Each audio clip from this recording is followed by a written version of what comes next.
Bonjour à tous et bienvenue dans cette nouvelle vidéo tout à fait improvisée, inattendue. Je n'avais pas prévu de faire cette vidéo. Petite breaking news. Bon, c'est pas une certitude, il n'y a rien d'officiel, mais il y a quand même pas mal d'éléments qui laissent l'occasion de se poser la question, est-ce qu'on va retourner vers un confinement strict en Thaïlande ? Alors pourquoi je pense ça? Premièrement, vous savez qu'il y a quelques jours, les autorités ont dit voilà, maintenant on va fermer dans Bangkok et dans 5 provinces autour de Bangkok. On va fermer les chantiers, les chantiers de construction, tous les endroits où il y a des travailleurs thaïlandais et étrangers, où il y a les dortoirs. Donc ils ont dit on va tout fermer, on va tout bloquer.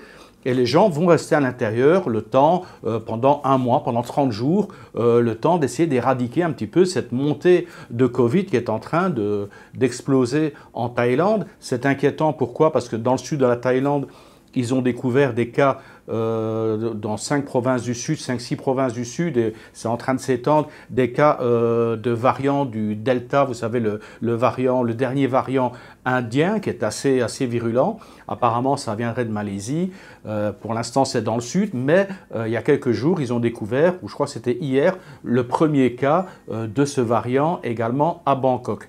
Donc voilà, le concept, c'est de dire maintenant, les hôpitaux, pardon, sont quasiment saturés, ils sont proches de la rupture, donc il faut trouver des solutions. Et ils ont parlé justement donc de fermer tous ces foyers pendant 30 jours, de bloquer. Mais parallèlement, c'est assez surprenant, ils annoncent ça, mais il n'y a pas de contrôle qui est fait. Alors on lit dans les actualités aujourd'hui, dans le journal, dans le Bangkok Post, ils disent voilà, à partir d'aujourd'hui, il y aura des contrôles sur 5 ou 6 axes routiers pour empêcher les gens de quitter Bangkok, enfin les gens qui sont supposés rester confinés, pour vérifier qu'ils ne quittent pas les camps. Mais on dit voilà, on dit exactement où se trouveront les postes, et en plus ça va commencer à 16h30. Donc vous imaginez, depuis que les gens ont la nouvelle, depuis hier ou avant-hier, les gens savent que tout va être fermé pendant un mois, pendant 30 jours. Donc ça a été, mon épouse me dit, on a regardé un petit peu les actualités par rapport et suivi un petit peu les réseaux sociaux thaïlandais. Et dimanche, sur certains axes routiers, c'était comme si on était en départ de Songkran, de Nouvel An thaïlandais, quoi. Il y avait une affluence phénoménale de véhicules. C'est tous les gens qui n'ont pas envie d'être bloqués sur les chantiers, donc des milliers de personnes qui n'ont pas envie d'être bloqués pendant 30 jours en recevant des aides gouvernementales pour manger, pour boire, avec peut-être des compensations financières. Donc ils disent non, on ne reste pas. Donc il y a une ruée vers les frontières pour les gens qui sont d'origine étrangère, les Cambodgiens, les Laotiens et autres, et également tous les travailleurs thaïlandais, tous ceux qui dépendent aussi de ces chantiers de construction ou qui ont des activités sur Bangkok et ils savent que ça va devenir totalement mort. Donc ils décident, plutôt que d'être bloqués dans une ville, on va se rapatrier maintenant vers les provinces. Donc ce week-end, c'était un gros branle-bas de combat sur les routes. Les gens sont en train de revenir dans les provinces pour ne pas être bloqués pendant 30 jours dans Bangkok, puisqu'ils ont dit pendant 30 jours on bloque Bangkok et on va bloquer 5 provinces aux alentours. Mais bon, apparemment on dit on va bloquer tout le monde, mais on laisse les portes ouvertes histoire que tout le monde se barre.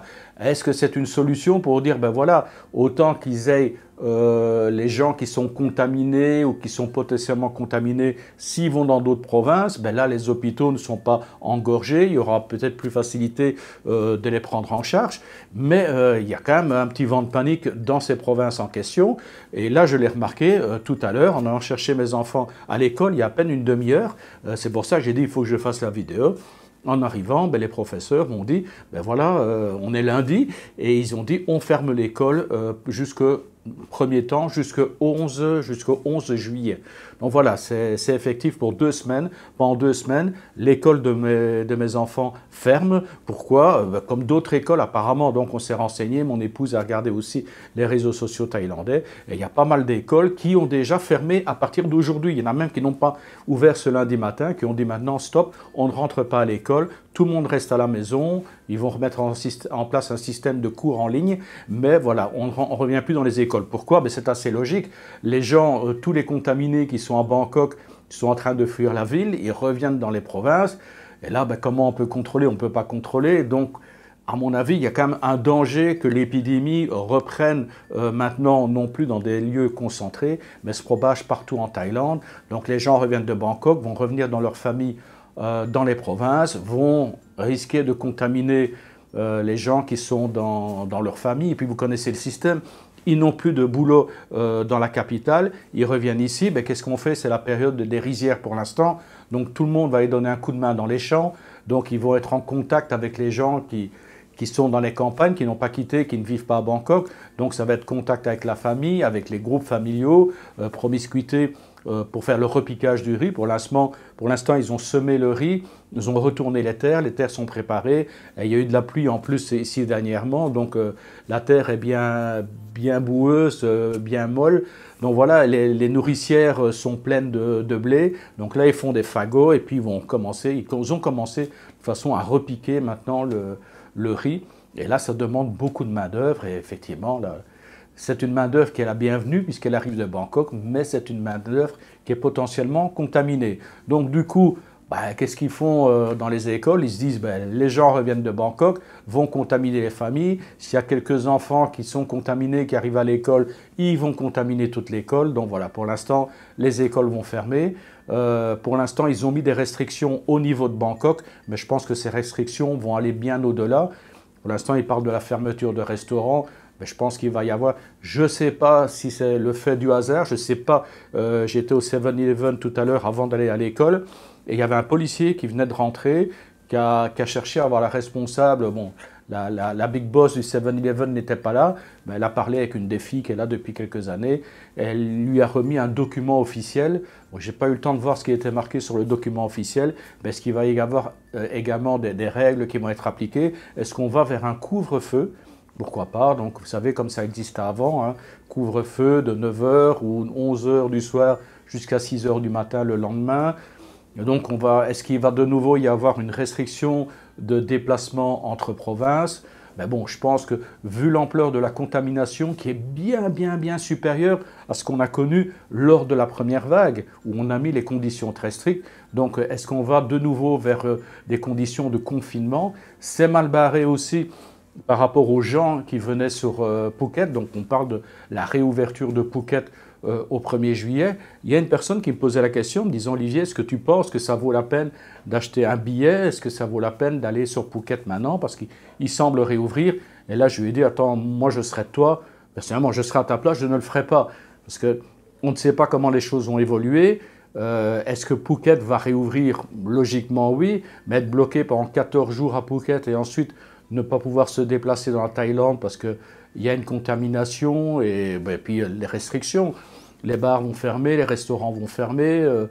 Oui, bon, il restera la plage. Encore sur la plage, s'ils commencent à mettre des heures d'ouverture ou des interdictions de rassemblement avec des couvre-feux, je pense que ce ne sera pas spécialement le top pour les gens qui voudraient passer des vacances en Thaïlande. Quand on a questionné dernièrement les Thaïlandais, un sondage, évidemment, le sondage vaut ce qu'il vaut, mais apparemment, pour l'instant, il y a près de 3/4 des Thaïlandais qui ne sont pas pour une réouverture de la Thaïlande, puisque le Premier ministre a dit, voilà, je promets que d'ici les 120 jours, on sera revenu à quasiment à la normale, à une réouverture. Bon, il n'y a personne qui y croit au niveau des Thaïlandais. Vous questionnez les Thaïlandais qui disent en 4 mois, ce ne sera jamais prêt. Là, on est en pleine nouvelle vague, on est en pleine 3e vague. Il y a le variant indien, le Delta, je crois son nom c'est variant indien, Delta, qui débarque pour l'instant, donc qui est présent dans le sud de la Thaïlande. Il y a le premier cas qui a été confirmé ici à Bangkok, mais il y a peut-être d'autres cas qui sont confirmés qu'on n'a pas encore découverts. Parmi ces cas, c'est peut-être des travailleurs qui sont en train de revenir dans les provinces. Donc là, je pense qu'on est parti vers un épandage du virus et qu'on n'est pas sorti de l'auberge pour l'instant, surtout qu'il y a un énorme retard qui a été pris par rapport aux vaccinations.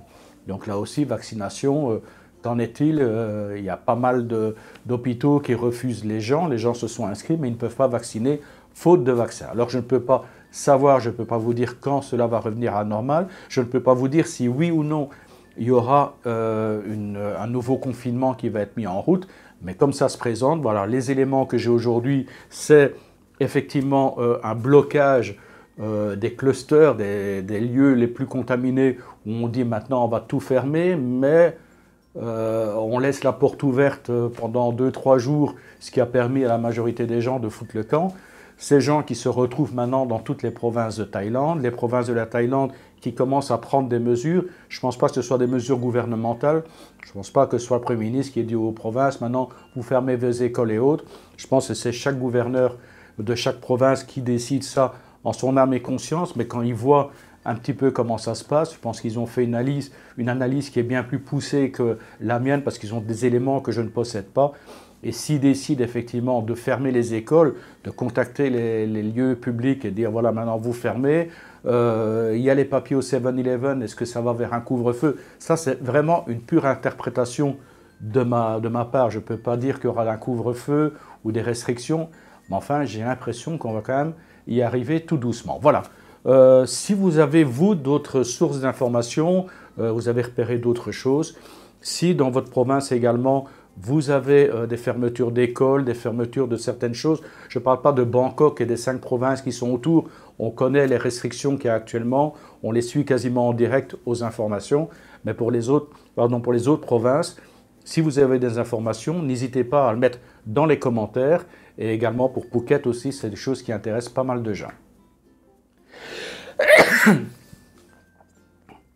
Voilà, j'espère ne pas avoir été trop long. Je sais, c'est pas une vidéo très optimiste, mais enfin bon, c'est une vidéo d'information. Il vaut mieux prévenir que guérir. On sait vers quoi on risque d'avancer. Et pour conclure cette vidéo, quand même un petit côté positif pour ceux qui apprécient. On va finir par un top générique. Bye bye.